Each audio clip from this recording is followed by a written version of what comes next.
What is the best way to pay for the nice subway? Imagine zipping through New York City's busy streets without fumbling for cash or paper tickets. The best way to pay for the subway now is using the Omni contactless payment system. Omni lets you pay directly with a contactless credit or debit card or a digital wallet on your smartphone or smartwatch. You don't need to buy or carry a physical Metro card anymore. This system is now the main way to pay for fares and will be the only option starting in March 2026, as Metro cards are being phased out completely. Using Omni is super easy. Just tap your contactless card or device at the turnstile or on the bus, and you're good to go. No need to pre-purchase a ticket or wait in line. Plus, Omni has a handy fare cap.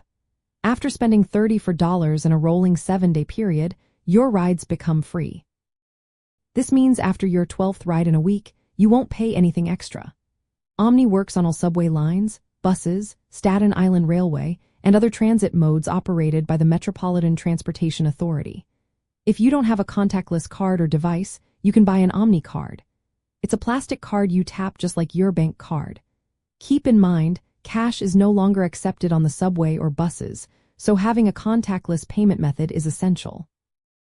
Metro cards, which many have used for decades, will stop being sold after December 2025 and will be gone by early 2026. They do offer unlimited ride options like monthly passes, but Omni's fare cap offers a similar benefit without needing to buy a special pass. For visitors planning their trip, using Omni makes traveling smoother. It saves you from buying and refilling cards, offers automatic discounts, and works seamlessly across the entire transit system. So, whether you're using a contactless credit card, a smartphone, or an Omni card, this system is the easiest, fastest way to pay for your subway rides in New York City.